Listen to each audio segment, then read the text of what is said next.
കുടിയേറ്റം തടയാനായി കാനഡ ഇപ്പോൾ വിസ നിയമത്തിൽ മാറ്റം കൊണ്ടുവരാനായി ഒരുങ്ങുകയാണ് എന്ന റിപ്പോർട്ടാണ് പുറത്തു വരുന്നത്. വലിയ രീതിയിലുള്ള മാറ്റങ്ങൾ ആ വിസ നിയമത്തിൽ കൊണ്ടുവരുന്നതോടുകൂടി ഇത് അങ്ങോട്ടേക്ക് പോകാനിരിക്കുന്ന ഇന്ത്യയിലെ തൊഴിലാളികൾക്കും വിദ്യാർത്ഥികൾക്കും വളരെ വലിയ പ്രതിസന്ധി സൃഷ്ടിക്കും എന്നാണ് ഇതിൽ നിന്ന് നമുക്ക് മനസ്സിലാക്കാൻ സാധിക്കുന്നത്. വിദേശ വിദ്യാർത്ഥികളെ പ്രതികൂലമായി ബാധിക്കാൻ തന്നെ സാധ്യതയുണ്ട് എന്നും പറയുന്നു. ജോലിക്കും താമസാനുമതിക്കും അപേക്ഷിക്കുന്നവരെയും ഇത് പ്രതികൂലമായി ബാധിക്കും എന്നുള്ളതാണ് ഏറ്റവും വലിയ കാര്യം. ഫെബ്രുവരി ആദ്യം മുതൽ ഈ നിയമങ്ങൾ പ്രാബല്യത്തിൽ വന്നു. വിദ്യാർത്ഥികൾ, തൊഴിലാളികൾ, കുടിയേറ്റക്കാർ എന്നിവരുടെ വിസ സ്റ്റാറ്റസിൽ എപ്പോൾ വേണമെങ്കിലും മാറ്റം വരുത്താൻ കനേഡിയൻ അതിർത്തി ഉദ്യോഗസ്ഥർക്ക് തടസ്സമില്ലാത്ത അധികാരങ്ങൾ ഉണ്ട് എന്നുള്ളതാണ് ഏറ്റവും വലിയ ഇതിലെ ഒരു പ്രധാനപ്പെട്ട പോയിന്റ് എന്ന് പറയുന്നത്.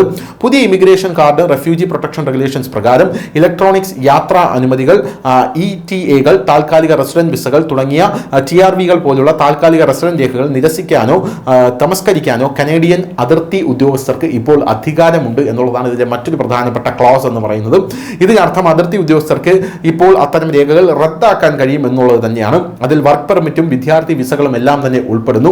അതുകൊണ്ട് തന്നെ അങ്ങോട്ടേക്ക് പോയാലും അതിർത്തിയിൽ വെച്ച് അത് അവർ റദ്ദാക്കിയത് തന്നെയാണ്.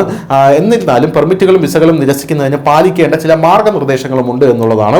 അംഗീകൃത താമസ കാലയളവ് അവസാനിച്ചതിന് ശേഷം വ്യക്തി കാനഡ വിടും എന്ന് ഒരു ഉദ്യോഗസ്ഥന് ബോധ്യപ്പെടണം. അങ്ങനെ ബോധ്യപ്പെട്ടില്ലെങ്കിൽ നിങ്ങളുടെ വിസ അപ്പോൾ തന്നെ ക്യാൻസൽ ചെയ്യാനുള്ള സാധ്യതയുണ്ട്. കാനഡയിൽ താമസിക്കുന്ന സമയത്ത് പോലും അവർക്ക് പ്രവേശനം നിരസിക്കാനോ പെർമിറ്റ് റദ്ദാക്കാനോ കഴിയുമെന്നുള്ളതാണ് ഇതിലെ മറ്റൊരു ക്ലോസ് എന്ന് പറയുന്നത്.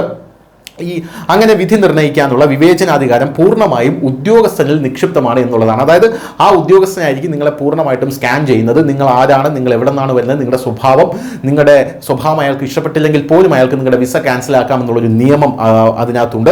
ഈ പുതിയ നിയമങ്ങളും ചട്ടങ്ങളും അനിശ്ചിതത്വത്തിന് വലിയ രീതിയിൽ കാരണമാകും എന്നുള്ളതാണ്. പതിനായിരക്കണക്കിന് ലക്ഷക്കണക്കിനല്ലെങ്കിലും അന്താരാഷ്ട്ര വിദ്യാർത്ഥികളും തൊഴിലാളികളെയും ഇത് ബാധിക്കാനായി സാധ്യതയുണ്ട് എന്നും പറയപ്പെടുന്നു. അതിൽ രണ്ട് വിഭാഗങ്ങളിലെയും ഏറ്റവും വലിയ വിദേശ പൗരന്മാർ ഇന്ത്യക്കാരാണ് എന്നുള്ളതാണ് പ്രധാനപ്പെട്ട വേറൊരു കാര്യം എന്ന് പറയുന്നത്. ഇന്ത്യൻ വിദ്യാർത്ഥികൾക്കും തൊഴിലാളികൾക്കും നിയമപരമായ കുടിയേറ്റക്കാർക്കും ഏറ്റവും ഇഷ്ടപ്പെട്ട സ്ഥലങ്ങളിൽ ഒന്നാണ് കാനഡ. പോരാത്തതിന് സർക്കാർ കണക്കുകൾ പ്രകാരം നിലവിൽ കാനഡയിൽ ഉന്നത വിദ്യാഭ്യാസം നേടുന്ന വിദ്യാർത്ഥികൾ 4.2 ലക്ഷത്തിലധികം ഇന്ത്യയിൽ നിന്നുണ്ട് എന്നാണ് നമുക്ക് മനസ്സിലാക്കാൻ സാധിക്കുന്നത്.